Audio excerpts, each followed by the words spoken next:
আজ সুপ্রিম কোর্টে প্রধান বিচারপতির বেঞ্চে আরাবল্লী মামলার শুনানি।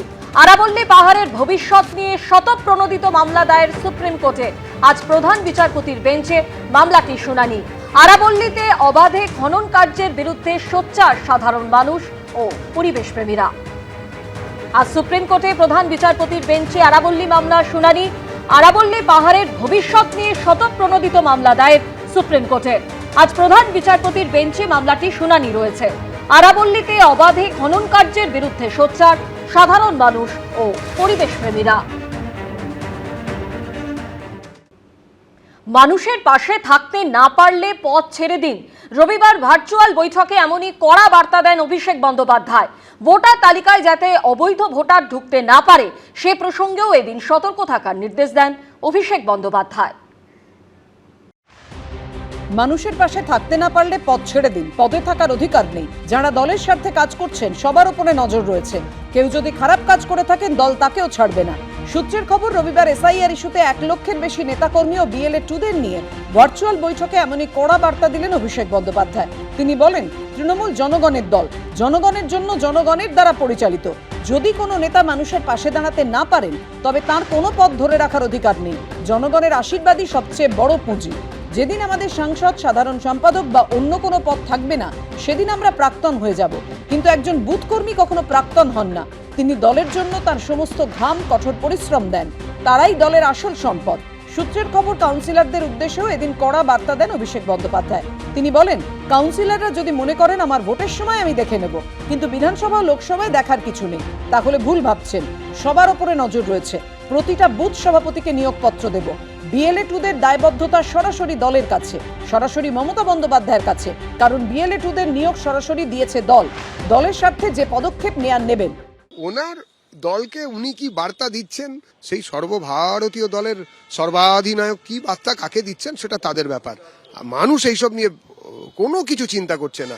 তৃণমূলের গোষ্ঠীদ্বন্দ্ব, নিয়ন্ত্রণাধীন, অনিয়ন্ত্রিত এইসব নিয়ে পশ্চিমবঙ্গের মানুষ ব্যস্ত নয়। তৃণমূল যদি জেতে তার মানেটাই হচ্ছে পশ্চিমবঙ্গের বাঙালির হার উদ্বাস্তুতে কলোনিতে যেতে হবে এবং জিহাদি শক্তির দাপাদাপিতে পশ্চিমবঙ্গ ছেয়ে যাবে। বাঁচতে চাই বিজেপি তাই। শনিবার থেকে এসআইআর এর শুনানি শুরু হয়েছে। নথির অভাবে যাতে কারো নাম বাদ না যায় তা নিয়েও বার্তা দেন অভিষেক বন্দ্যোপাধ্যায়। সূত্রের খবর, তিনি বলেন, বিএলএ 2দের একটা লিঙ্ক পাঠিয়ে দেব।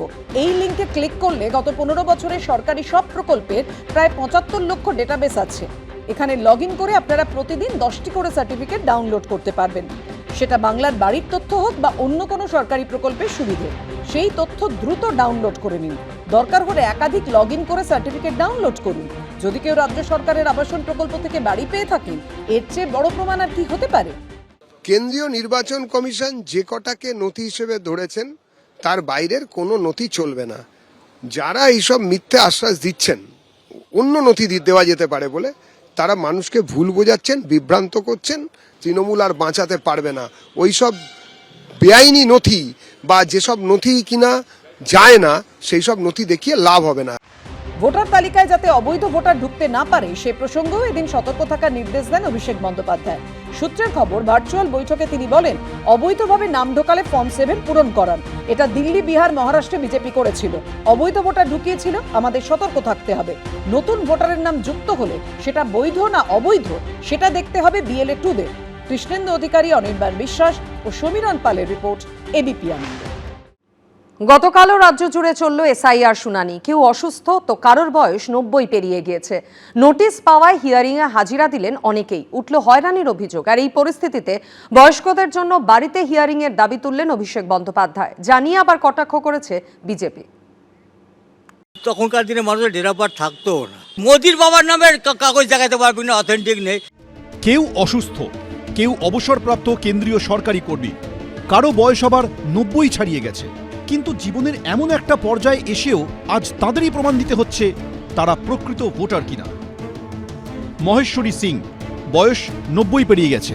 দক্ষিণ 24 পরগনার নামখানার ভোটার, থাকেন কলকাতায়। হাঁটতে প্রচণ্ড কষ্ট হয়, কিন্তু তা সত্ত্বেও জীবনের শেষ প্রান্তে এসে তাকেও হাজিরা দিতে হলো শুনানিতে। বয়স কত? 90 উপরে। কোথা থেকে আসছেন? কলকাতা থেকে। আমি হাঁটতে পারছি না, ঘরে রাত হতে বলছে। আমি বলেছিল ছেলেকে যে আমাকে বাদ দিয়ে দেবো, আমি যাবো না। তুমি বলবে বাংলাদেশে আমি যাই সব আপনার ঠিক একই অবস্থা কোচবিহারের দিনহাটার নিখিল চন্দ্র সরকারের। ঠিকমতো হাঁটা তো দূর, ভালোভাবে কথাও বলতে পারেন না। তা সত্ত্বেও 96 বছর বয়সে আসতে হয়েছে শুনানিতে। যাদবপুরের তালতলার বাসিন্দা অম্লান কুসুম কর লাঠি ছাড়া হাঁটতে পারছেন না, তার উপর হাতে সংক্রমণ। এই অবস্থাতেই হিয়ারিংয়ে ডাক পেয়ে রাসবিহারী বিধানসভা কেন্দ্রের একে ঘোষ মেমোরিয়াল স্কুলে এসেছিলেন তিনি। কাগজপত্র আমার সমস্ত অলমোস্ট সবই আছে, কিন্তু যদি জানতাম যে বাড়িতে গিয়ে এটা করবে আমার খুব সুবিধা হতো, তাহলে আর আমাকে আসতে হতো না। যেহেতু 2002-তে নামটা নেই, আপনাকে এখানে এসেই করতে হবে। চেতলার বাসিন্দা অশোক কুমার রায় কেন্দ্রীয় সরকারি দপ্তরের অফিসার ছিলেন। নথিতে ঠিকানা সংক্রান্ত সমস্যা থাকায় সস্ত্রীক হিয়ারিংয়ে ডাক পড়েছে। 2002 ভোটের যে সবাটা নাম নেই বলছেন, সেটা অন্য জায়গায় এখানে ওখানে 2-3 জায়গায় ভাড়া থেকেছি। এবার তারপর এসে দেখছি যে ভোট দিতে এসে দেখছি ভোটের নাম নেই। আমার বাবা বেঁচে রাখলে আজ 100 বছর পুরো হতো। হিয়ারিংয়ে ডাক পেয়ে যখন এইভাবে অনেক বয়স্ক মানুষকে হয়রানির মুখোমুখি হতে হচ্ছে, তখন সূত্রের খবর এদিনই তৃণমূলের বিএলএদের সঙ্গে ভার্চুয়াল বৈঠকে অভিষেক বন্দ্যোপাধ্যায় বলেন 70-80 বছরের মানুষগুলোকে লাইনে দাঁড় করিয়ে রেখেছে, কেউ হুইল চেয়ারে বসে আছেন, মানুষকে হেনস্থা করা হচ্ছে। ভোটের সময় বাড়িতে গিয়ে ভোট নিতে পারলে, পোস্টাল ব্যালটে ভোট নিতে পারলে কেন এই বয়স্ক মানুষগুলোকে লাইন দিতে হবে? হিয়ারিং প্রক্রিয়া বাড়িতে গিয়ে করতে হবে।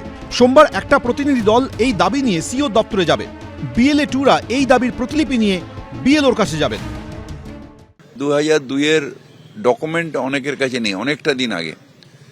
এক, দ্বিতীয় হচ্ছে 2002-এ যেহেতু লাস্ট ইনোমিনেশন যখন হয়েছিল, তখন ডোর টু ডোর গিয়ে ইনোমিনেশন করা হয়েছিল।